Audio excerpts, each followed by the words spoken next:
Hello everyone. आज हम करेंगे सम एप्लीकेशंस ऑफ ट्रिको। ये बहुत इंपॉर्टेंट चैप्टर है बच्चों। ये this is coming for 7 marks. 7 marks बहुत बड़े मार्क्स होते हैं यार। 40 नंबर का पेपर है, 7 नंबर तो ऐसे फ्री में मिल जाएंगे अगर इसमें कोई गलती नहीं करोगे। सम एप्लीकेशन ऑफ ट्रिको जो है वो सारा का सारा या तो 9th पे बेस्ड है या जो आपने फर्स्ट टर्म में ट्रिको करी है उस पर बेस्ड है। जिसके वो कॉन्सेप्ट क्लियर है उसको इसमें कोई दिक्कत नहीं आने वाली। सिर्फ हमने एक वर्ड प्रॉब्लम है उसकी, जिसने मेन जो इंपॉर्टेंट चीज है इसके अंदर ध्यान रखना वो है डायग्राम। जिसका डायग्राम ठीक बन गया, ठीक है। डायग्राम क्या है? ये डायग्राम है, सिर्फ एक राइट एंगल डायग्राम। जिसका डायग्राम ये ठीक बन गया उसका सब ये क्वेश्चन ऐसे चुटकियों में क्लियर होने वाला है, ठीक है। इसके अंदर देखते हैं पहले राइट एंगल ट्रायंगल के अंदर कॉन्सेप्ट क्या है। राइट एंगल ट्रायंगल के अंदर ये जो होता है इसको हम बोलते हैं, इस लाइन को बोला जाता है वर्टिकल लाइन। बता देती हूँ वर्टिकल लाइन क्या है। ऐसा लिख के देंगे वर्टिकल है। वर्टिकल ये लिख के दे दिया। सपोज करो एक पोल खड़ा है, एक टावर खड़ा है, एक बिल्डिंग है, एक फ्लैग लगा हुआ है, कुछ भी, मतलब आपका कुछ भी वो दे देंगे। आपको बस ये समझना है कि ये सीधा ही खड़ा होगा, ऑब्वियस है। कोई भी एक मैन खड़ा है, कुछ भी ले गया तो वो सीधा ही खड़ा है, ठीक है। अगला आगे बताती हूँ, ये है हॉरिजॉन्टल लाइन। हॉरिजॉन्टल लाइन क्या होती है ये पहले मैं आपको ये समझाती हूँ, ये वाली लाइन क्या है, उसके बाद ये बताती हूँ। ये एक्चुअली हम बोलते क्या है, इसको हाइपोटेन्यूज बोलते हैं, ठीक है ना। हाइपोटेन्यूज बोलते हैं या इसको बोला जाता है लाइन ऑफ साइट। ये है लाइन ऑफ साइट, यानी कि आपने क्या देखा, ठीक है। आपने क्या देखा यानी आप सपोज करो, एक एग्जाम्पल देती हूँ। सपोज करो आप एक घर पे एक ये बिल्डिंग लगाते हैं। ये बिल्डिंग है, इसके यहाँ पे एक विंडो है। आपने यहां से देखा, विंडो के यहाँ पे देखा कि कौन खड़ा है। This is the line of site, इसलिए इसको कहा जाता है ये लाइन ऑफ साइट है। जरूरी नहीं है ये लाइन ऑफ साइट ही हो। सपोज ऐसे भी हो सकता है कभी कभी कि एक आदमी यहाँ खड़ा है, ठीक है, उसने फ्लाइट यहाँ से काइट उड़ती हुई देखी, तो ये भी आ जाता है। वो आगे आगे एग्जाम्पल बताऊंगी तब आपको समझ आएगा। आपको मेन है ये लाइन ऑफ साइट क्या होती है। वैसे ये हाइपोटेन्यूज है, ये ध्यान रखना है। ये तो आपको पता ही है, ये हमारा परपेंडिकुलर है, ये आपको पता ही है। This is called base. Base कैसे होता है? आपकी जो वर्टिकल लाइन है, यानी कोई भी सपोज आपका टावर है, पोल है, कुछ भी है, उसके और आपकी लाइन ऑफ साइट के बीच में जो डिस्टेंस होता है, इस डिस्टेंस को हम बोलते हैं, सॉरी, इस डिस्टेंस को हम बोलते हैं हॉरिजॉन्टल लाइन, यानी कि आपका बेस। ओके, ये क्लियर है? अब आपको जो बताती हूँ, एक हम छोटा सा पिछले टर्म का रिकॉल करते हैं जो कि बहुत इंपॉर्टेंट है इसके लिए। आपका जो इसके अंदर मेन कॉन्सेप्ट आना है वो आएगा एंगल ऑफ एलिवेशन क्या होता है, एंगल ऑफ डिप्रेशन क्या होता है। उससे पहले मैं आपको जो पुराना था ट्रिगो का फर्स्ट टर्म, उसके कुछ चीजें बता देती हूँ। आपको ये पता ही होगा, इसके अंदर sine theta perpendicular upon hypotenuse, cos theta base upon hypotenuse, tan theta perpendicular upon base. ये कैसे कैसे याद किया आप लोगों ने? वो पंडित हर बोले, हर पता नहीं क्या ऐसे करके टीचर्स याद कराते थे। पंडित बद्रीनाथ PBH पता नहीं ऐसे ऐसे करके, ये ऐसे पंडित बद्री प्रसाद हर बोले, जो हम ऐसे याद करते थे। पंडित बद्री प्रसाद हर बोले, ये कॉन्सेप्ट से ये आपकी ये टेबल याद होते। तो मेन आपको जो यूज होंगे वो ये यूज होंगे, बट फिर भी आपको इन तीनों को तो इस चैप्टर के अंदर भूलना नहीं है, ठीक है। नेक्स्ट आगे जो एक टॉपिक और इम्पोर्टेंट आना है जो कि रिकॉल करना है, दैट इज, आपको ये याद है रेशोज वाला, जो हमने रेशोज वाला किया था। दैट इज रेशोज में क्या किया था? 0 degree, 30 degree, 45 degree, 60 degree, 90 degree. इसमें क्या था? साइन का क्या होता है? 0, कॉस, टैन। ये तीन आपको याद होने चाहिए। याद मतलब रटने होने चाहिए, क्योंकि अगर ये पेपर में आप बनाने बैठोगे तो इससे बहुत टाइम जाएगा, बहुत टाइम जाएगा। जितना क्वेश्चंस प्रैक्टिस करोगे आपको याद होता जाएगा। मतलब मैंने ऐसे कई बच्चों को पढ़ाया है जिन्होंने, मतलब मैं उनको बोलती हूँ tan 30, वो फट से जवाब देते 1/√3। मैं बोलती हूँ tan 45 1। मतलब आपका जो बेसिक, एक्चुअली आप जब क्वेश्चन करोगे ना, आपका मोस्टली जो लाइन यूज होने वाली है वो है tan की लाइन, ठीक है। तो tan की लाइन 0, पहले साइन पे आते हैं। 0 डिग्री पे जो साइन थीटा है, 0 डिग्री पे साइन थीटा जो होता है वो 0 होता है। 0 डिग्री पे 0 होता है। साइन 30 हाफ होता है। 0 हाफ 1/√2 है। 0 हाफ मैंने क्या कर दिया, सॉरी, 0 हाफ 1/√2 सॉरी, ठीक था, √3/2 एंड 1 ये होता है। फिर इसी का नीचे से उठाते जाओ, 1 का 1 ऊपर चला जाता है, ये √3/2 यहाँ आ जाता है, 1/√2 यहाँ आ जाता है, ये हाफ इधर आ गया और ये 0 का 0 कॉपी हो जाता है। तो ये ऐसे सीधी लाइन उतारनी है, ये इसी का उल्टा यहाँ से कॉपी करते जाना है। अब टैन tan आप लोगों को पता ही होगा, it is called sine upon cos, यहां से भी चेक कर लो चाहे, साइन अपॉन कॉस होता है। तो साइन अपॉन कॉस यानी 0/1, ऐसे कर लो, याद कर लोगे तो बहुत इजी हो जाएगा क्वेश्चन, क्योंकि पेपर में इतना दिमाग लगाने का टाइम नहीं मिलेगा कि हाँ मैं पेपर में लिखूं, कैसे लिखूं, तो पेपर लिखने की जरूरत नहीं पड़ेगी, फटाफट से बस जो आएगा वो लिखते जाना। ये 0, ये हो गया 1/√3, ये हो गया 1, ये हो गया √3 और ये हो गया नॉट डिफाइंड। एक्चुअली क्या होता है 1/0, तो हम इसको लिखते हैं नॉट 0, हम इसको लिखते हैं नॉट डिफाइंड। तो ये कभी क्वेश्चन आएगा ही नहीं, अगर होगा भी तो आपको लिखना नॉट डिफाइंड में।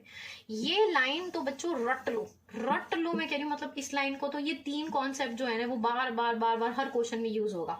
0 डिग्री 90 डिग्री पे बेस्ड अभी तक तो कोई ऐसा क्वेश्चन है नहीं, अगर आ भी जाएगा तो आपका 0 से खत्म हो जाना है, ये भी 0 ही लेके चलोगे कि नॉट डिफाइंड तो लिखोगे नहीं। मेन आपका ये 3 आने, तो ये आपका मेन कॉन्सेप्ट जो है वो खत्म होना चाहिए। नेक्स्ट, इसके अंदर जो सबसे इंपॉर्टेंट चीज आपको समझनी है वो है एक तो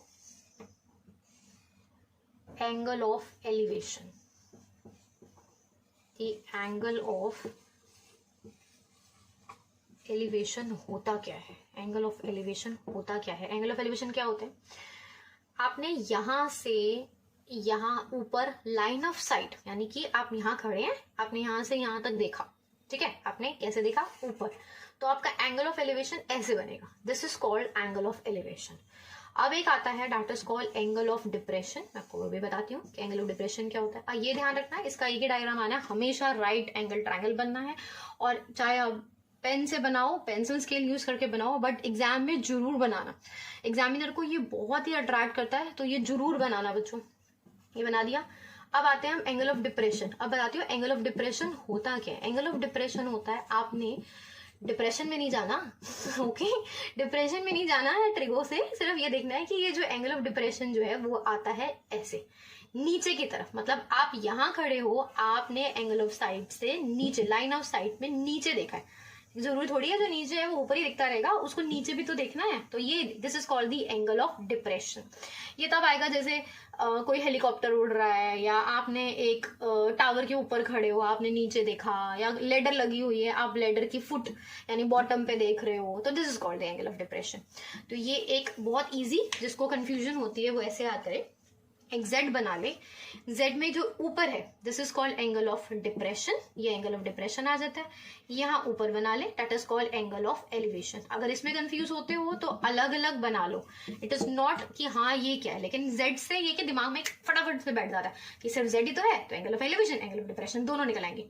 आप जब ऊपर खड़े हो ये ऐसे आएगा, आप जब ऊपर हो, ऊपर से नीचे देख रहे हो तो वो डिप्रेशन में जाता है, अगर आप नीचे से ऊपर आते हो तो that is called angle of elevation. Okay, question देखो, कुछ एग्जाम्पल्स करते हैं, आपके सारे जो कॉन्सेप्ट है वो क्लियर हो जाएंगे। एग्जाम्पल सुनो, a tower is 100√3 meter high.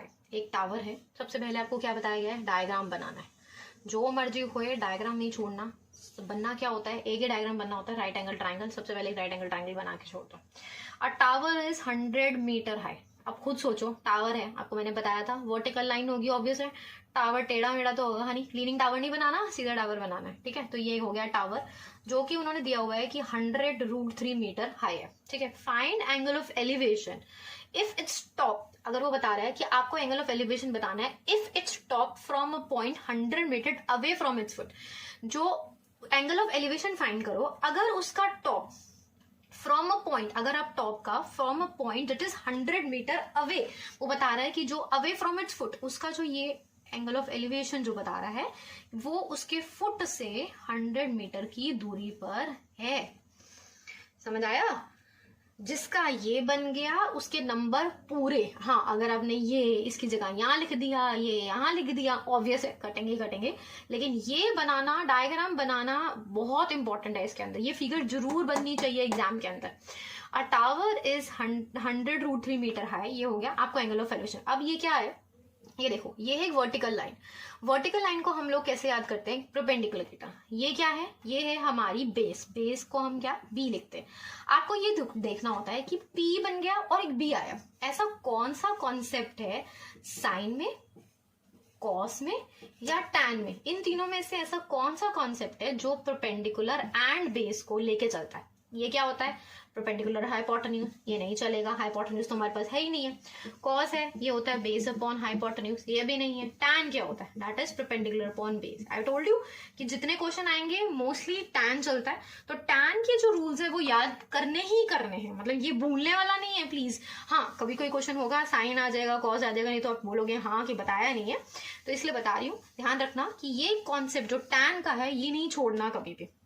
चलो अब देखो क्या है, ये परपेंडिकुलर आ गया, ये बेस आ गया, यानी टैन आ गया। अब आपको क्या करना होता है, परपेंडिकुलर सिंपल है, आपने सबसे पहले यहाँ पे लिख दो। अगर आपको यहाँ पे थोड़े से नंबर, 4 नंबर का होता है, तो आप 4 के हिसाब से अटेम्प्ट करो। सबसे पहले आप यहाँ पे लिखेंगे लेट ए बी टावर। जिसको इतना नहीं लिखना, आप इतना लिख सकते हो A B tower, that is 100√3 meters. ठीक है, आगे है फुट, फुट है बीसी है 100 मीटर, ये हो गया। अब आपको फाइंड करना है एंगल। अब देखो हमने क्या बताया, A B upon B C, यानी कि परपेंडिकुलर अपॉन बेस। अभी मैंने आपको बताया परपेंडिकुलर अपॉन बेस का रिलेशन जो होता है वो किसका होता है, वो टैन का होता है। तो आप इसको लिखोगे that is equals to tan. क्योंकि हमें एंगल नहीं दिया हुआ है बच्चों, तो वी वुड राइट थीटा। हम क्या लिखते हैं उसकी जगह पे थीटा, क्योंकि हमें एंगल तो फाइंड करना है। पीपी कितना आया, पीपी की वैल्यू डाली, ए बी की वैल्यू डाली 100√3, बीसी की वैल्यू डाली दैट इज 100। टैन हमें पता नहीं है, हम यहाँ पे टैन थीटा ऐसे का ऐसे लिखते हैं। 100 से 100 काटा, टैन थीटा की वैल्यू आ गई √3। अब जो मैंने आपको क्या बताया था कि ऐसे क्लैशली आपको याद करने हैं जो आपकी टेबल है। अब मैं आपको टैन की दोबारा से यहाँ पे लिख के देती हूँ, रट लो यार, मैं कह रही हूँ रट लो, मतलब इतनी इंपॉर्टेंट है।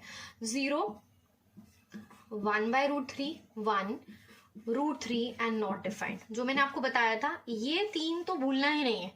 तो ये कितने पे आया, ये 0 डिग्री पे आता है, ये कितने पे आता है 30 डिग्री पे, ये आता है 45 डिग्री पे, ये आता है 60 डिग्री पे, और ये आता है 90 डिग्री पे। 30 45 60, हमें क्या चाहिए √3 हमारा कितने पे आएगा 60 डिग्री पे। तो हमारा डिग्री आंसर हो गया 60 डिग्री। तो ये इतना जो हमने टाइम वेस्ट किया है इनके कॉन्सेप्ट लगाने में, या कितनी डिग्रीज पे कौन सी वैल्यू है, इसमें टाइम बच जाएगा अगर आपको ये बाय हार्ट याद हो जाएगा। तो डू इट ओके। क्वेश्चन देखो, अ bridge across a river makes an angle of 45 degree with the river bank. उसने क्या बोला है, एक ब्रिज है जो कि अक्रॉस द रिवर जा रहा है, वो 45 डिग्री का एंगल बना रहा है रिवर बैंक के साथ। ठीक है, ये मैं आपको बताती हूँ। पहले तो डायग्राम बनाने की कोशिश करते हैं। एक रिवर जा रही है, दिस इज कॉल्ड बैंक, इतना तो पता ही होगा। जमीन बिल्कुल पानी के नीचे, आप नीचे दिखता तो है नहीं लेकिन हम मान के चलते हैं ये रिवर है, उसके नीचे एक बैंक है। दिया हुआ है अ bridge across a river makes an angle of 45 degree with the river bank. River bank के साथ एक ब्रिज जा रहा है, वो नीचे एंगल बना रहा है 45 डिग्री का। ये बना रहा है 45, sorry if it is not visible, मैं दोबारा लिख देती हूँ, 45 डिग्री का। अब bridge across a river makes, एक ब्रिज जा रहा है, छोटा सा ऐसे बना लेते हैं ब्रिज। एक ब्रिज जा रहा है जो कि रिवर बैंक के साथ एंगल बना रहा है 45 डिग्री का। If the length of the bridge, उसने दिया हुआ ये लेंथ, ये ब्रिज जा रहा है, ब्रिज की जो लेंथ है वो दे रखी है 150 मीटर, यानी यहां से यहां तक चाहे सीधा ले लो, दिया हुआ है 150 मीटर। आपको फाइंड करनी है, find the width of the river. आपको फाइंड करनी है विड्थ ऑफ द रिवर, यानी कि ये आपको फाइंड करना है। ये समझ आया, क्वेश्चन समझ आया। एक ब्रिज है, एक रिवर है, पहले तो नंबर 1 ये रिवर है गाड़ी, ठीक है। रिवर के बीच में एक जा रहा है ब्रिज, ब्रिज जो है वो रिवर बैंक के ऊपर 45 डिग्री का एंगल बना रहा है, ठीक है। मैंने बोला था हॉरिजॉन्टल लाइन है तो it is always horizontal line, ठीक है। ये हॉरिजॉन्टल लाइन जाएगी क्योंकि बैंक तो स्ट्रेट ही होता है, ये बैंक हो गया स्ट्रेट लाइन। अब हॉरिजॉन्टल लाइन के साथ इसने एंगल बनाया 45 डिग्री का रिवर बैंक ने ब्रिज के साथ। आगे if the length of the bridge, bridge की जो लेंथ है वो 150 मीटर दे रखी है अक्रॉस द रिवर। आगे दिया हुआ है find the width of the river. Simple है, आपको क्या चाहिए, आपको हमेशा चाहिए होता है एक राइट एंगल ट्राइंगल। जिसको इसमें कॉन्सेप्ट में नहीं समझ आता वो एक छोटा सा अपने लिए ऐसे राइट एंगल ट्राइंगल रफ में साइड पे बना के देख ले। ये देखो, ये दे रखा है परपेंडिकुलर, परपेंडिकुलर हमें निकालना है तो ऑब्वियस है आपको इसको यूज करना ही पड़ेगा। एंगल दे रखा है यहाँ पे 45 डिग्री का। अब ये देखो, दिस इज हाइपोटेन्यूज, हाइपोटेन्यूज दे रखा है 150। अब यहाँ है परपेंडिकुलर और हाइपोटेन्यूज का कॉन्सेप्ट। मैंने ये क्वेश्चन उठाने की वजह ये इसलिए ये है कि आपको साइन, कॉस, टैन जो 3 चीजें यूज होनी है, कॉसेक और सब यूज नहीं होगा, कॉसेक, सेक और कॉट नहीं यूज होगा, लेकिन इसके लिए ये बहुत इंपॉर्टेंट है कि ऐसे क्वेश्चन उठाओ जिसमें कुछ भी आ सकता है। ठीक है, तो आपका कॉन्सेप्ट क्लियर होना चाहिए मेन। अब है यहाँ पे परपेंडिकुलर एंड हाइपोटेन्यूज। अब परपेंडिकुलर और हाइपोटेन्यूज का क्या कॉन्सेप्ट होता है, याद करो सारा। जब आप टेबल रिकॉल करोगे तो आपका आएगा ये साइन थीटा। साइन थीटा होता है परपेंडिकुलर हाइपोटेन्यूज का रिलेशन। अब हम करते हैं क्वेश्चन, इसको कुछ भी, अगेन ये ए ले लेती हूँ, ये बी ले लेती हूँ, ये सी ले लेती हूँ। अब मैं बता के चलती हूँ यहाँ पे कि मेरा ए सी जो है दैट इज माई व्हाट, वो मेरा क्या है, वो मेरा ब्रिज है। ए सी क्या है, ब्रिज है, जो कि मुझे दे रखा है 150 मीटर का। ठीक है, अब मेरा एंगल, कौन सा एंगल आपने मार्क किया है वही लिखना है, ए सी बी। ये हो गया मेरा एंगल ए सी बी जो है वो मेरे को दे रखा है 45 डिग्री से मेरे को दे रखा है। मुझे क्या फाइंड करना है, मुझे फाइंड करना है ए बी, तो मैं लिखूंगी ए बी और लगा दूंगी क्वेश्चन मार्क। अब मैं अगेन साइन थीटा वाला कॉन्सेप्ट यूज करके इसको फाइंड कर लेना, कोई मुश्किल तो है नहीं, आपने सिंपल यहाँ पे अटेम्प्ट करें। In right angle, sorry, in right angle triangle A B C, right angle triangle A B C, आप लिखेंगे यहाँ पे ए बी। आपको जो फाइंड करना है ए बी ऊपर लिख लिया, नीचे लिखा ए सी, कुछ भी लिख सकते हो। अगर आप ए बी ऊपर नहीं लिखना चाहते, ए सी ऊपर लिखना चाहते हैं तो साइन की जगह पे आप कॉसेक लिख दोगे। ओके, आप साइन की जगह पे कॉसेक कर लेना। तो मैं लिख रही हूँ A B upon A C, A B upon A C, यानी कि परपेंडिकुलर ये रहा और ये क्या है हाइपोटेन्यूज, तो मेरा क्या आ गया साइन 45 डिग्री। ओके, साइन 45, तो A B upon A C, A B मेरा क्या है, अब ए बी मेरा ए बी है। अगर आप ए बी लिखना चाहो तो भी चलेगा, अगर आप एक्स लिखना चाहो तो वो भी चलेगा। If you want to write x तो आप उसको एक्स लिख सकते हो। एक चीज लिखना, दो मत लिख देना, कुछ भी लिख दो। ए बी अपॉन ए सी, तो मैं यहाँ लिख देती हूँ एक्स अपॉन ए सी। ए सी मेरा कितना था 150 दे रखा है। अब है साइन 45। अब फटाफट, जैसे मैंने आपको बताया कि टेबल आपको रिकॉल होनी चाहिए, तो साइन 45 आएगा 0, हाफ, 1/√2, √3/2, 1। अभी तो मैं ये बना के बता रही हूँ आपको, लेकिन आई विश कि आप लोग इसको अच्छे से याद कर लो ताकि एग्जाम में आपको बार बार ये टेबल बना के उसमें टाइम वेस्ट ना करना पड़े। तो आपका आया साइन 45। साइन 45 जो होता है वो होता है 1/√2, 1/√2। ये हमने लगा दिया 1/√2। एक्स को मैं यहीं छोड़ रही हूँ, यहाँ चला जाएगा 150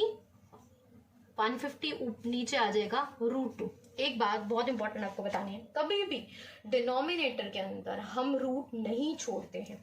तो अगर रूट नहीं चाहिए तो उसके लिए क्या करना पड़ता है, उसके लिए हमें √2 को रैशनलाइज करते हैं। रैशनलाइज करने के लिए √2 ऊपर, √2 नीचे, ये आ गया 150, √2 अपॉन 2, 2 से इसको काटा, ये आ गया 75√2, 75√2। अच्छा, अगर इतने में आप आंसर छोड़ सकते हो, this is called the answer, ये डन है, मतलब ये आंसर है।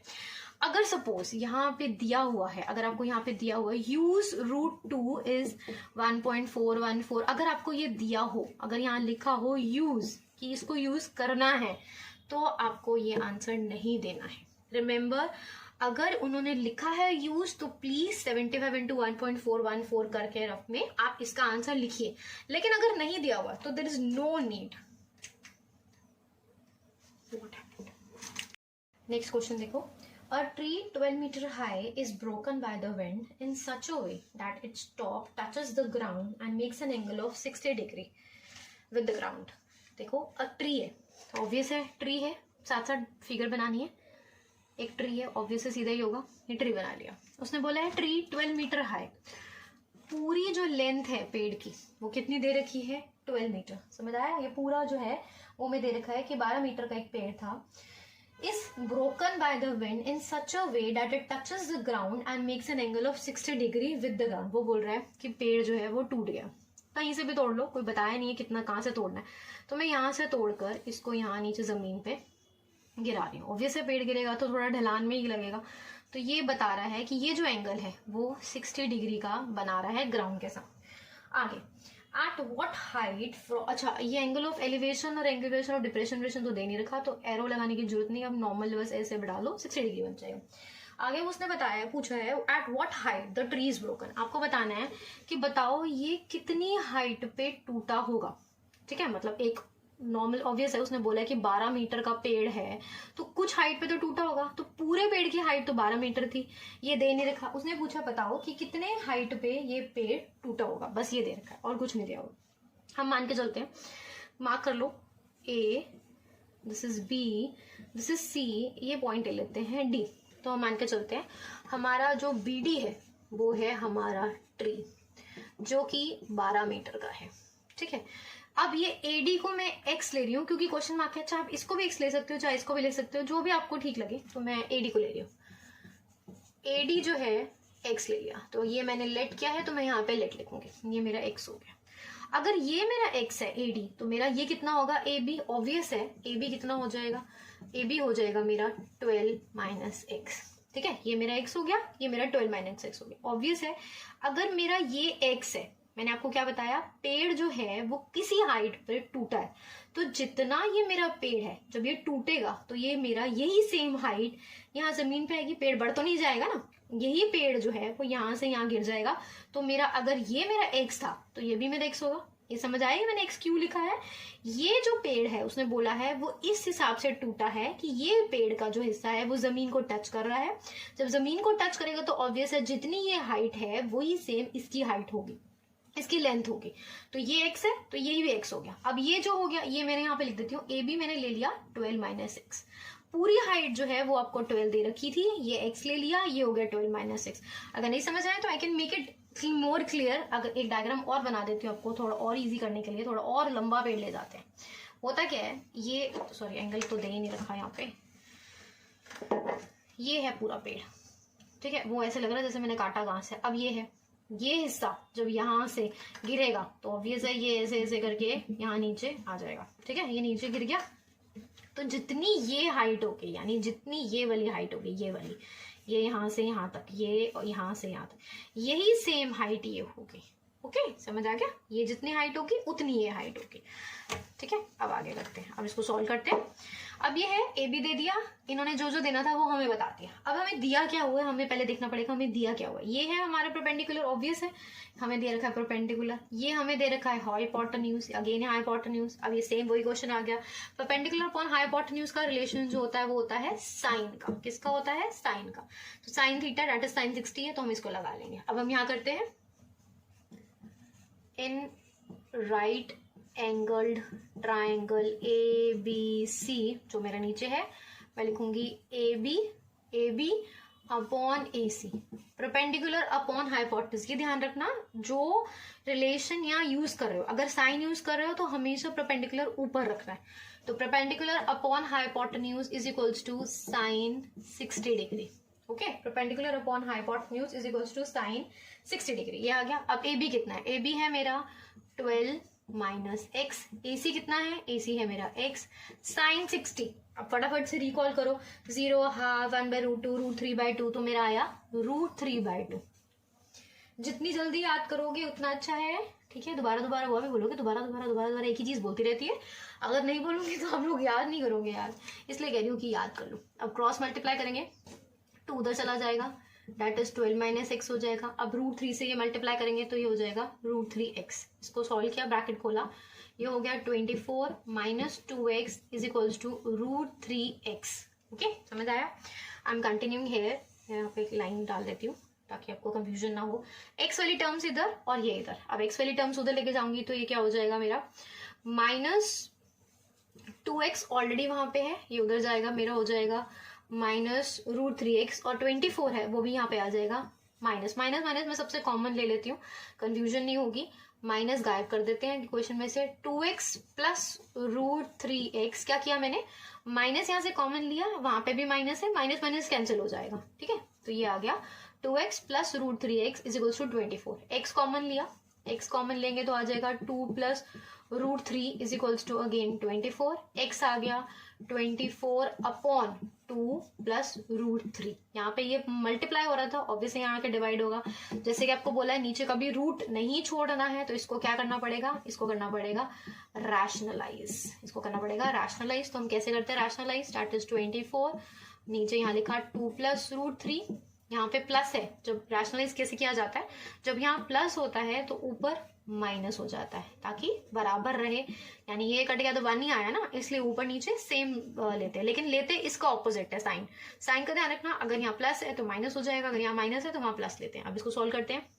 ये आ गया 48 माइनस 24 √3, नीचे आ गया, ये आ गया a प्लस बी, ये आ गया a माइनस बी। क्या है, a प्लस बी, और यहाँ है a माइनस बी। ये है एक आइडेंटिटी जिसका मतलब आंसर होता है a² माइनस b²। तो मैं इसमें यूज करूंगी, तो ये मेरा हो जाएगा 2² √3²। तो ये 2² तो मेरा हो गया 4, √3² हो गया मेरा 3, तो यानी कि मेरा आंसर आएगा 1। तो मैं लिखूं या नहीं लिखूं वो आपकी मर्जी, अगर आप लिखना चाहते हो तो यहाँ पे 4 माइनस 3 करके एक स्टेप और बढ़ा सकते हो।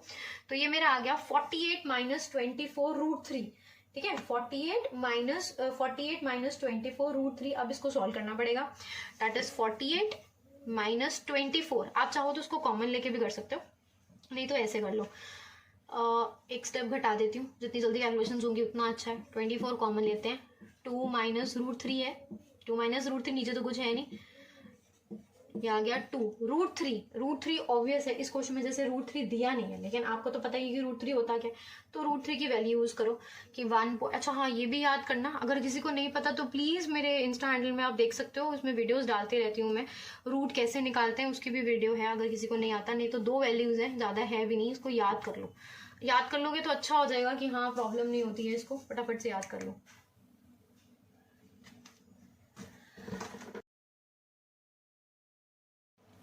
अच्छा, अब ये हो गया 24, ये माइनस किया, ये आएगा 0.268 करके आंसर आ गया। इसको अब सॉल्व करो, इसको मल्टीप्लाई करोगे तो आ जाएगा 6.432 आंसर। और ये ध्यान रखना, एक चीज बहुत इंपॉर्टेंट बताती हूँ कि अगर आप लोगों ने साथ में उसके मीटर, सेंटीमीटर या ऐसे आपने कोई उसकी डिग्री ये नहीं लिखी तो उसके भी नंबर कटेंगे।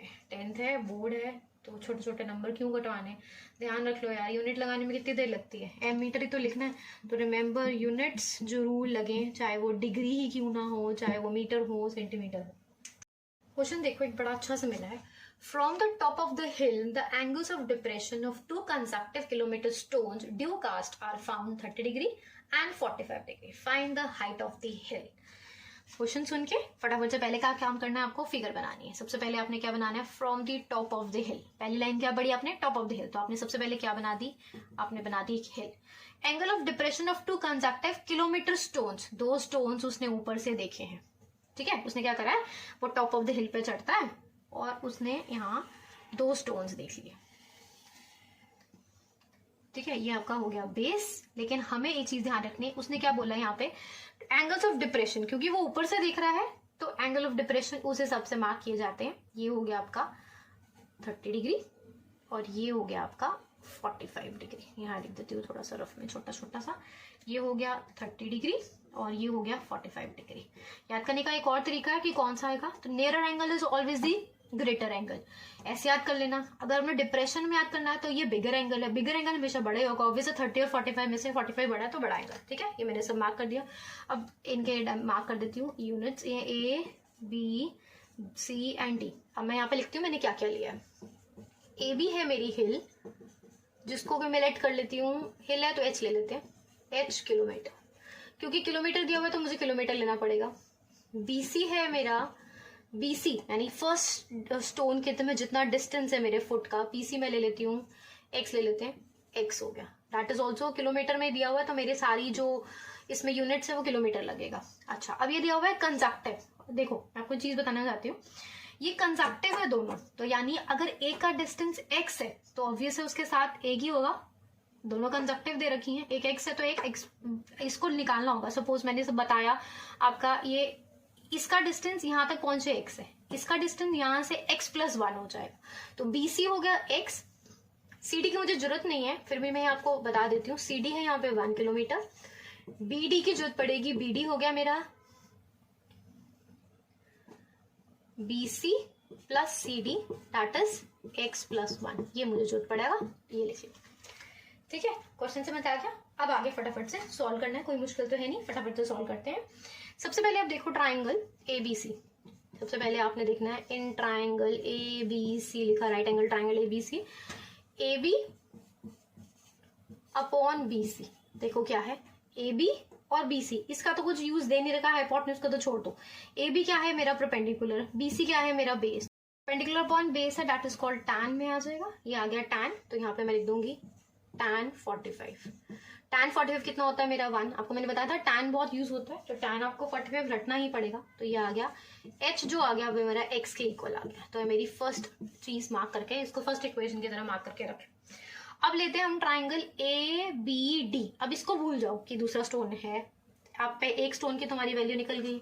अब यहाँ पे लिखो इन राइट एंगल ट्राइंगल कौन सा ले रहे हैं हम, अब ए बी डी। इसमें देखो क्या क्या दे रखा है, अब इसमें लेंगे हम एच, यानी कि A B upon B D is equals to again tan 30।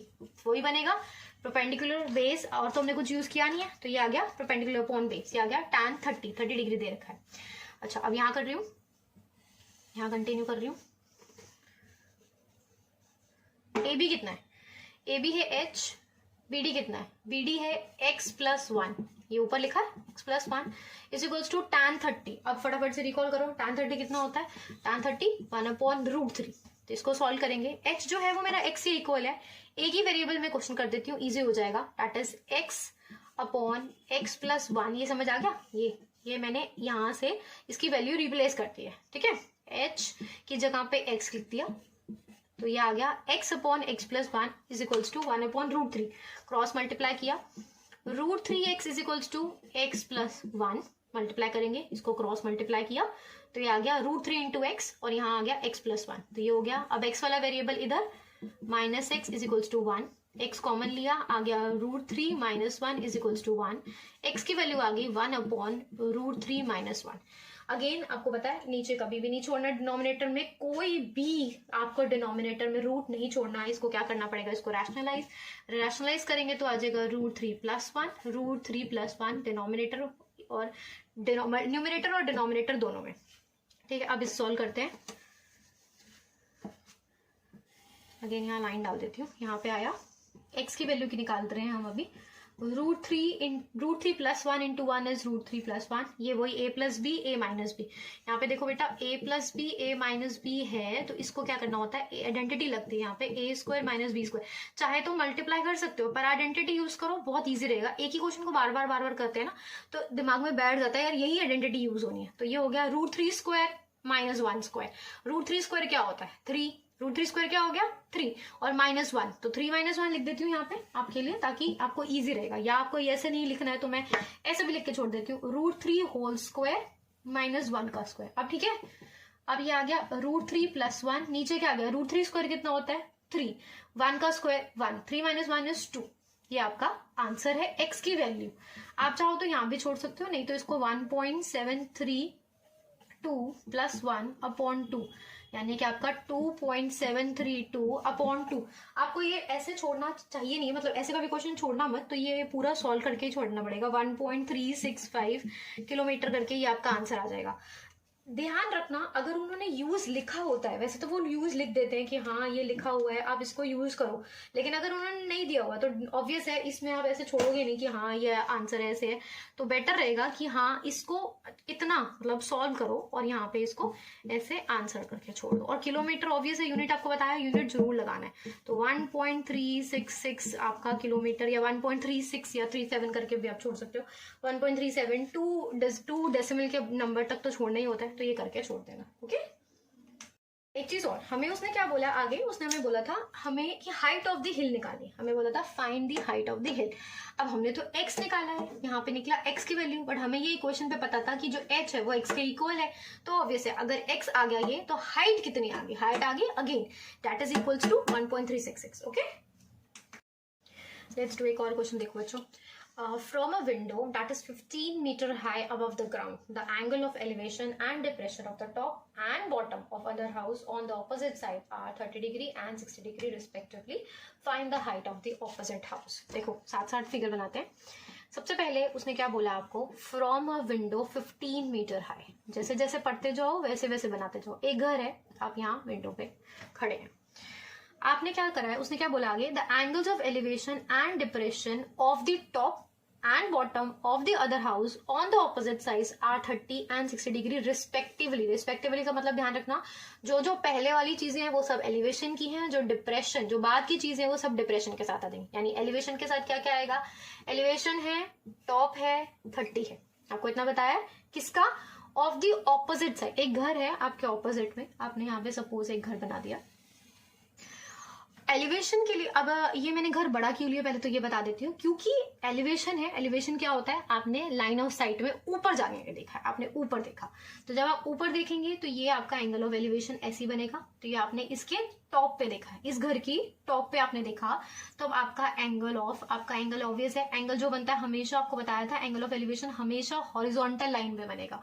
तो हॉरिजॉन्टल लाइन यानी कि बेस लाइन होनी बहुत जरूरी है, इस पे आपका एंगल ऑफ एलिवेशन बन गया 30 डिग्री का। ठीक है, नेक्स्ट आते हैं, पहले के क्या आ गया, एलिवेशन आ गया, टॉप आ गया 30 डिग्री। अब बाद वाले क्या, अब ये आया डिप्रेशन, ऊपर लाइन लगा देते ताकि कंफ्यूज ना हो, डिप्रेशन आ गया, बॉटम आ गया, 60 डिग्री आ गया। आपने कहाँ देखा, आप विंडो पे ही खड़े हैं, आपने इसके बॉटम पे देखा, ओहो सॉरी, आपने इसके बॉटम में देखा। लेकिन देखना कैसे है, आपने देखना कैसे है, ये डिप्रेशन में, डिप्रेशन से देखना है मतलब ऊपर से नीचे। जब ऊपर से आप नीचे देखते हैं, देखो जब आप नीचे से ऊपर देखते हैं आपका एरो हमेशा ऐसे लगेगा, लेकिन जब डिप्रेशन में देखते हैं आपका एंगल हमेशा ऐसे रहेगा। तो ये एंगल मार्क किया, टाटा उसने क्या बोला है 60 डिग्री, ये 60 डिग्री। अगेन इसकी बेस लाइन बना देते हैं, ठीक है, ये और ये एंगल ऑल्टरनेट इंटीरियर एंगल्स बनते हैं, तो इसलिए ये हम सेम मार्क करते हैं। हमें इसकी जरूरत नहीं पड़ती, सॉल्व करने के लिए हमें यही चाहिए होता है। ये नहीं कि आप फिगर घुमा के इसको उल्टा यूज करेंगे, ऐसे यूज करना नहीं है। ये एंगल ऑल्टरनेट मार्क करके इक्वल एंगल्स होते हैं। Find the height of the opposite house, यानी आपको इस घर की, आपको इस पूरे घर की ऑपोजिट जो घर है उसकी हाइट फाइंड करनी है। This is the question.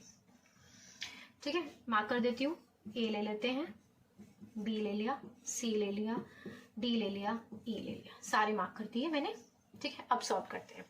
अब देखो आपको फाइंड करनी है, find the height of the opposite house. ये ध्यान रखो, ये देखो ये है CD, ये आपको दिया हुआ है 15, ये इसके एकदम से पैरेलल लाइन आ जाएगी, ऑब्वियस है, तो ये हो जाएगा 15। इसको मैं ले लेती हूँ, यहाँ पे ये रिमेनिंग बचेगा, ये पूरा H है, ये 15 है, तो ये हो जाएगा H माइनस 15।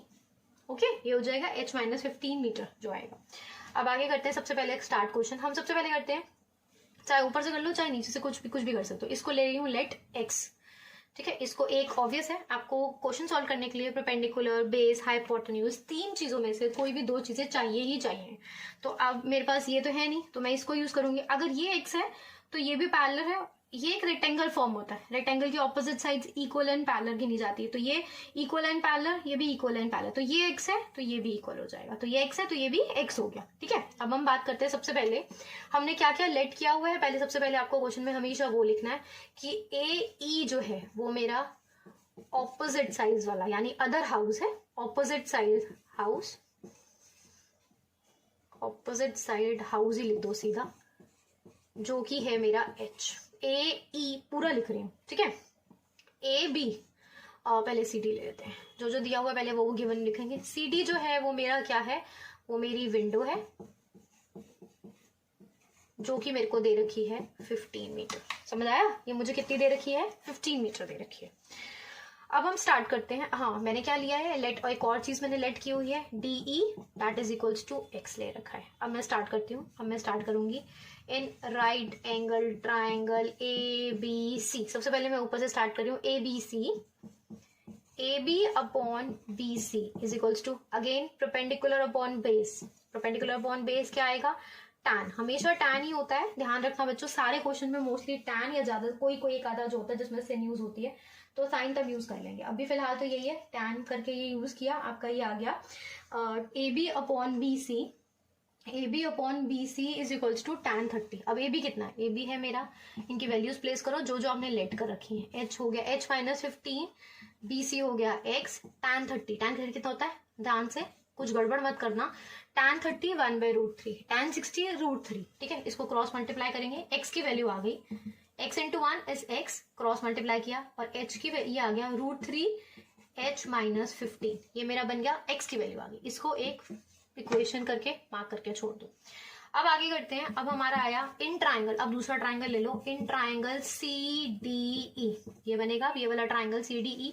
इस ट्राइंगल के अंदर क्या होएगा आगे, CD upon DE is equals to tan 60, ठीक है। CD अपॉन DE यानी perpendicular upon base is tan 60। यहाँ फिगर को साथ साथ देखते जाना, इसमें से गड़बड़ नहीं होनी चाहिए, बिना फिगर के तो क्वेश्चन सॉल्व होगा नहीं, तो इसलिए always make the right figure. ये ठीक, अगर ये ठीक है तो इट इज वेरी इजी। ये तो सब वही है जो आपने ऑलरेडी करा हुआ है, 9th में भी यही सारे क्वेश्चन किए थे, ठीक है। यहां से करते हैं CD upon D is equals to tan 60। CD कितना है 15, DE कितना है x, tan 60 कितना होता है √3, ठीक है। इसको कुछ नहीं है, इसके नीचे तो 1 लगा देती हूँ, अगेन क्रॉस मल्टीप्लाई करूंगी, x इज इक्वल्स टू आ जाएगा मेरा 15 अपॉन √3, ये मेरा आया x। नीचे डिनोमिनेटर में रूट छोड़ते नहीं है, रैशनलाइज करेंगे तो ये आ गया 15 √3 अपॉन 3, √3 इंटू √3 3, एक आटा आया 5, दैट इज मेरा आ गया 5 √3, ये मेरी आई x की वैल्यू।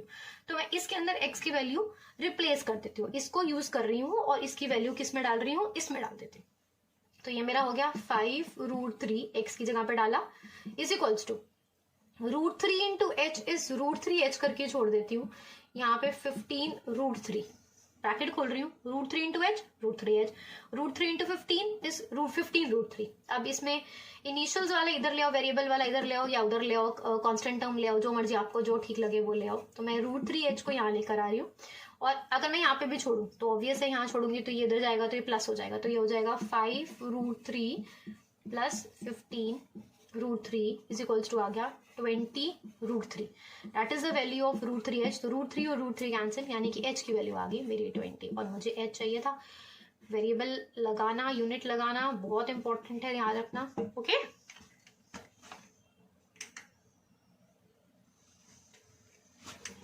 क्वेश्चन देखो, बहुत इंपॉर्टेंट है। The angle of elevation of a jet plane from a point A on the ground is 60 degree. Angle of elevation of a jet plane from a point A on the ground is 60 degree. जैसे जैसे सब पढ़ते जाओ वैसे वैसे फटाफट से बनाते जाते हैं।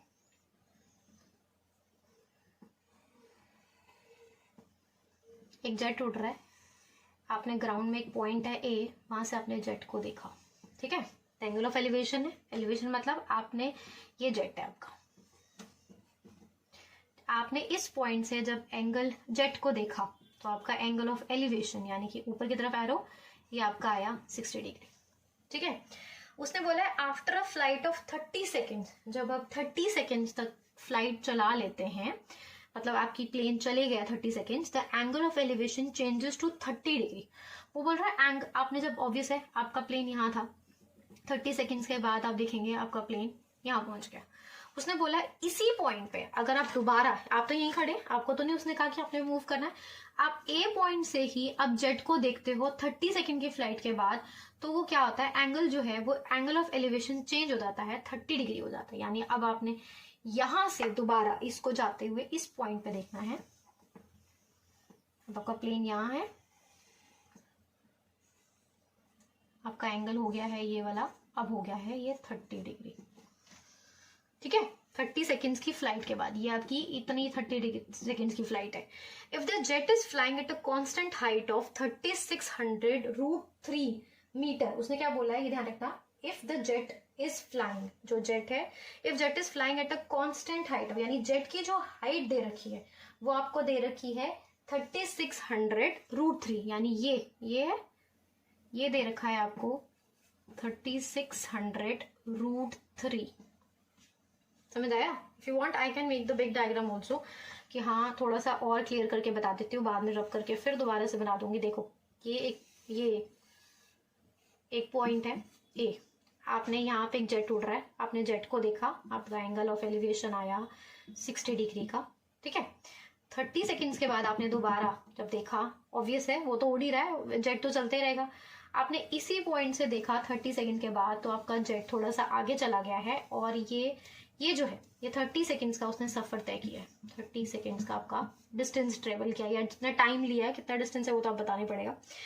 ये बता रहे हैं जो हाइट ऑफ द जेट है, यानी ये जो दिया हुआ है यहाँ नहीं है, जमीन से लेकर जेट, इसकी हाइट दे रखी है आपको 3600√3। ये आपको उसकी दे रखी है हाइट ऑफ द जिसपे ये फ्लाई कर रहा है, the height of the jet to the ground हो गया ये। Is it okay with the diagram? ठीक है, is it okay with the diagram, so that I can rub and start with the solution. ठीक है, मैं आपको बताती हूँ इसका सॉल्यूशन अब क्या है।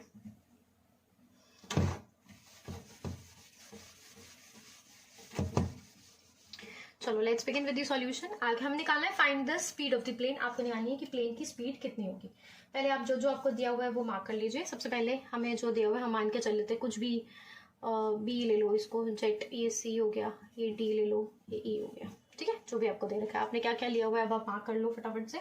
आपको दिया हुआ है एंगल दे रखा है, ये दिखा, ये दिया हुआ BC आपको दे रखा है 3600√3। एंगल दे रखा है BAC दे रखा है 60 डिग्री, DAE दे रखा है 30 डिग्री। ये एंगल्स हो गए। अब आपने सबसे पहले क्या फाइंड करना है, सबसे पहले हम ये लेंगे छोटा वाला ट्राइंगल। हम लेते हैं इन ट्राइंगल, कुछ भी, इसको एक्स ले रही हूँ, इन ट्राइंगल ABC। सबसे पहले ABC पे चलते हैं, वही सेम लो, BC upon AC is equals to tan, कौन सा एंगल है इसका, 60 डिग्री। ये हो गया tan 60 डिग्री। तो BC कितना दे रखा था, BC दे रखा है 3600√3।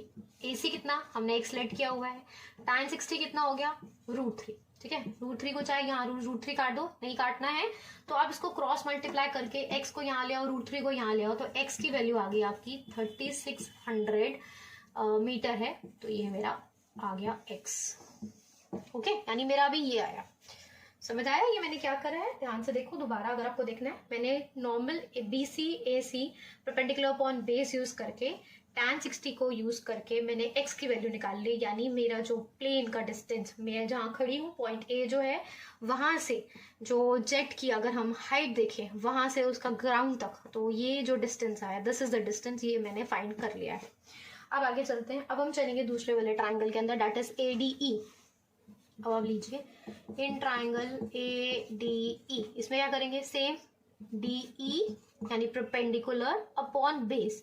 बेस मेरा कितना होगा पूरा, that is AE is equals to मेरा आ गया tan 30। इज इट ओके कि मैंने क्या किया? अब आगे सॉल्व करते हैं। DE कितना है, जितना BC है उतना ही DE होता है। ये और ये जैसे हम बेसिस सेम लेते हैं उसी तरह ये एक रेक्टेंगल फॉर्म कराएगा। स्क्वायर फॉर्म करो, रेक्टेंगल फॉर्म करो और साइड्स इक्वल आ जाएंगी। इसमें स्क्वायर मत करना, रेक्टेंगल ही फॉर्म करना। तो इसकी ऑपोजिट साइड्स हमेशा इक्वल और पैरेलल होती है। तो DE मेरा हो गया ये 3600√3 अपॉन, अच्छा अब ये दिया हुआ है x प्लस, अब ये दिया हुआ है AC मेरा कितना है। AC को चाहे आप AC अभी फिलहाल लिखे रहने दे सकते हो, नहीं तो आप S पे ले सकते हो। पूरा में से उसको माइनस करना है तो मैं ये भी लिख सकती हूँ AC is equals to AE is equals to AC और AE। तो मैं इसको अभी फिलहाल AE ही रहने देती हूँ, या x प्लस CE लिख सकते हो लिखना चाहो तो। अच्छा अब ये है tan 30 लगा 60, सॉरी tan 30 की वैल्यू होगी 1/√3। इसको क्रॉस मल्टीप्लाई करेंगे तो मेरा AE जो आएगा वो मेरा आ गया 3600 इंटू 3600√3। ये है 3600√3, 3600 को √3 से मल्टीप्लाई, देखो करना क्या है, 3600√3 इंटू √3, तो ये 3 हो जाएगा। तो मैं इसको √3 इंटू √3 ना लिख के 3 लिख रही हूँ। तो 36 इंटू √3 करोगे तो अब आ जाएगा 10800। ये मेरी आ गई AE की लेंथ, यानी इस पूरे की। अभी AE तो मेरा ऑलरेडी निकला हुआ था, तो मैं इसमें से CE निकाल लेती हूँ। CE निकल जाएगा मेरा। CE कैसे निकलेगा मेरा, AE में से मैंने AC को माइनस करना है, यानी 10800 में से मुझे माइनस करना है 3600, तो मेरा ये माइनस करके आ जाएगा 7200। मेरा ये आ गया 7200। ये मेरा आ गया ये डिस्टेंस, यानी ये मेरा आ गया 7200। यानी उसने 30 सेकेंड्स के अंदर, आपने देखा यहाँ पे उसने क्या बोला है, उसने बोला है कि जब वो 30 सेकेंड चलता है तो वो इतना डिस्टेंस कवर करता है। तो यानी ये आपका आ गया 7200, क्या आ गया उसका distance travelled in the 30 seconds. समझ आया? ये जो आया, यानी यू विल राइट कि जो जेट है वो 30 सेकेंड्स के अंदर 7200 मीटर ट्रैवल करता है। तो यानी ये उसका क्या हो गया, this is the distance it travelled. Obvious है ये डिस्टेंस हो गया, 7200 क्या हो गया, उसका डिस्टेंस हो गया। अब उसने हमें निकालने के लिए बोला है स्पीड। उसने हमें क्या निकालने के लिए बोला है, स्पीड। स्पीड का फॉर्मूला हमें पता ही है, स्पीड का फॉर्मूला क्या होता है, डिस्टेंस अपॉन टाइम। डिस्टेंस मेरा दे रखा था 7200, टाइम मेरे को दे रखा है 30 सेकेंड्स। ये ध्यान रखना, ऊपर मीटर है तो होता क्या है क्वेश्चन, मीटर पर सेकंड करके क्वेश्चन होता है, ठीक है, मीटर पर सेकंड होता है, चाहे आप इसको किलोमीटर पर आवर भी कर सकते हो। अच्छा, किलोमीटर पर अब ये है 7200 मीटर अपॉन 30 सेकेंड्स, तो ये आ गया 240 मीटर पर सेकेंड आपका आंसर। वैसे तो एक चीज का ध्यान रखना, अगर क्वेश्चन में दिया हो find the speed of the plane in kilometre per hour, ठीक है, तो किलोमीटर पर आवर में आंसर देना है। अदरवाइज क्वेश्चन हमारा सारा मीटर पर सेकंड में चल रहा है तो हम आंसर ये छोड़ सकते हैं 240 मीटर पर सेकंड। अच्छा, एक चीज और बताती हूँ, 240 मीटर पर सेकंड है, अगर इसको कन्वर्ट करना होता है किलोमीटर पर आवर में, तो मैं इंस्टा हैंडल में ऐसे छोटे छोटे शॉर्ट्स वगैरह डालती रहती हूँ, तो उसमें आप चेक कर लेना कि ये कैसे करा जाता है। तो ये 18/5 करके मल्टीप्लाई करके आप निकालोगे तो ये आपका आ जाएगा 864 किलोमीटर पर आवर करके, ये आपका आंसर आ सकता है अगर आपने किलोमीटर पर आवर में देना है तो। नहीं तो this is more than sufficient, कि ये बहुत बिल्कुल ठीक है कि आप इतने में छोड़ सकते हो। क्वेश्चन देखो, a vertical tower stands on a horizontal plane and is surmounted by a flag staff. एक टावर है, उसके ऊपर एक फ्लैग स्टैफ है, ठीक है, ये एक प्लेन पे खड़े हैं, हॉरिजॉन्टल प्लेन है, ठीक है, and height of the flag staff आपको दे रखी है h। ध्यान रखना, ये क्या है, ये मेरा फ्लैग स्टैफ है, ये मेरा टावर है, टावर के ऊपर एक vertical tower stands on a horizontal plane, एक टावर खड़ा है, इसके ऊपर एक फ्लैग स्टैफ है। At a point on a ground, एक पॉइंट है, कोई भी ले लो, कुछ भी लेके, at a point of the ground, उसके बॉटम से, पहले उन्होंने बॉटम बोला है, जो ध्यान रखना पहले बॉटम है, बॉटम का एंगल अल्फा है, तो ये हो गया अल्फा। फिर उन्होंने बोला टॉप का, तो अब टॉप का लेते हैं, टॉप का हो गया, ये हो गया बीटा। ये थोड़ा सा ड्रॉ करते हुए गड़बड़ लग रहा है, बट चलो लेट्स सी। अब ये करते हैं, मेन है क्वेश्चन अटेम्प्ट कैसे करना है, सॉल्व कैसे करना है, वो करते हैं। ये क्वेश्चन नंबर्स में नहीं है, न्यूमेरिकल नहीं है, इसमें कुछ नहीं है, तो ये ध्यान रखना, दिस इज लाइक, ये मेरे को ऐसे क्वेश्चन, क्योंकि आप लोगों के पास ना कोर्स कम है, तो मेरे को उम्मीद है कि ऐसे क्वेश्चन भी आ सकते हैं। सो बच्चों, एक मतलब ऐसे एक दो क्वेश्चंस कर लेना, आई उम्मीद है, क्योंकि पेपर कोर्स कम है तो वो ऐसे कुछ क्वेश्चंस डाल सकते हैं आपके लिए। चलो let's do. Height of the tower जो है वो हमें ये प्रूव करनी है कि ये है हमारी, ठीक है, तो लेट्स मार्क इट। ये लेते हैं ए, ये ले लेते हैं बी, ये हो गया सी, ये हो गया डी, ठीक है, सब कुछ समझ आ गया। ये एच दे रखा है, ये दिया नहीं है, हमें हाइट ऑफ द टावर निकालनी है, ठीक है, ये हमें हाइट ऑफ द टावर निकालनी है, तो ये हमें पता नहीं है, लेट्स टेक इट वाई, ये ले लेते हैं एक्स। तो now let's begin with the question के करना क्या है। सबसे पहले ट्राइंगल लेते हैं, सबसे पहले ये ले लो A B D, in triangle B C D, इस वाले ट्राइंगल में देखो वाई दिया क्या हुआ है, B D upon B C या C B is equals to tan alpha, ठीक है, ये मैंने y ले लिया, तो ये हो गया y upon x is equals to हो गया tan अल्फा, ठीक है। तो मैं इसमें x की वैल्यू निकाल कर छोड़ रही हूँ, x की वैल्यू निकाल के छोड़ूंगी तो मेरे ये आ जाएगी tan अल्फा अपॉन y, ये मेरी आ गई, ये आएगी। देखो ये अगर x को मैं यहाँ लेके जाऊंगी तो नहीं उल्टा हो गया, सॉरी, देखो ये y के साथ tan अल्फा चला जाएगा, ठीक है ना, सॉरी x के साथ हो जाए, इधर आ गया tan alpha is equals to y। तो मैं अगर y करूंगी तो y के नीचे tan नीचे आ जाएगा, ये आ जाएगा, सॉरी ये तो आ रहा है y अपॉन tan अल्फा, ये आ रहा है, ठीक है, ये आ गया y अपॉन tan अल्फा। तो ये मार्क करके आप रख लो वन इक्वेशन, ठीक है। अब दूसरा ट्राइंगल करते हैं, अब है ट्राइंगल ए बी सी, बड़े वाले ट्राइंगल की बात करते हैं, A B upon B C is equals to tan beta, ठीक है। आगे बढ़ते हैं, ए बी कितना है, ए बी है A D plus D B, यही है, तो ये हो गया h plus y upon B C, तो वही रहेगा, बी सी तो एक्स ही है, इज इक्वल्स टू आ गया tan बीटा, ठीक है। समझ आया क्या किया मैंने क्या किया, h प्लस वाई दोनों को ऐड किया, अपॉन लिखा x status is equals to tan beta. अब इसमें से क्या करते हैं, इसमें से x की वैल्यू निकालते हो, जिसमें भी x की वैल्यू निकाल लेती हूँ, तो x की वैल्यू हो गई, ये आ जाएगा h प्लस वाई अपॉन आ गया tan बीटा, ये मेरी आ गई सेकेंड इक्वेशन, देखो दोनों इक्वेशंस आ गई। अब क्या कर रहे हैं, दोनों की एक दूसरे में वैल्यूज प्लेस कर लो, या अगर ऑब्वियस है एक इक्वेशन या एक इक्वेशन या दोनों ही x के इक्वल है तो आप इक्वेशन देखेंगे 1 एंड 2 तो दोनों इक्वल होगी, यानी कि y tan अल्फा जो हो गया वो h plus y tan beta के इक्वल हो गया। मुझे वैल्यू निकालनी किसकी है, मेरा आंसर निकलना क्या चाहिए, height of the tower. Height of the tower जो है दैट इज माई वाई, मुझे निकालना है वाई। तो मैं वाई वाली प्लेसमेंट सिलेक्ट कर देती हूँ। पहले इसको सॉल्व कर लेते हैं। इसमें क्या करना है, cross multiplication, that is y tan beta is equals to, देखो y के साथ tan beta y tan alpha, ये हो गया h tan अल्फा, उससे किया y के साथ तो ये हो गया y tan alpha.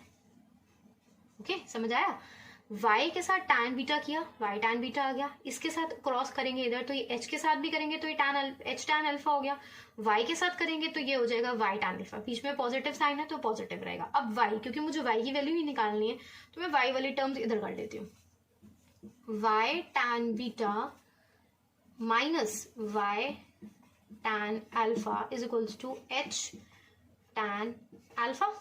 y common लेते हैं, that is tan beta minus tan alpha is equals to h tan alpha। तो y की वैल्यू क्या आ गई, h tan alpha अपॉन, ये इसके साथ मल्टीप्लाई हो रहा है तो ये यहाँ जाके डिवाइड हो जाएगा, tan beta minus tan alpha। so this is the height of the tower। see यही आ गया, hence proved। okay, thank you everyone for watching। please like, subscribe and share my channel। I hope आपको समझ आ गया होगा। अगर आपको कोई भी क्वेश्चन में प्रॉब्लम है तो प्लीज मेरे इंस्टा हैंडल पे जाके मुझे DM करो, I will help you out. आपकी कोई भी प्रॉब्लम हो I will sort it. Thank you, will meet soon, bye.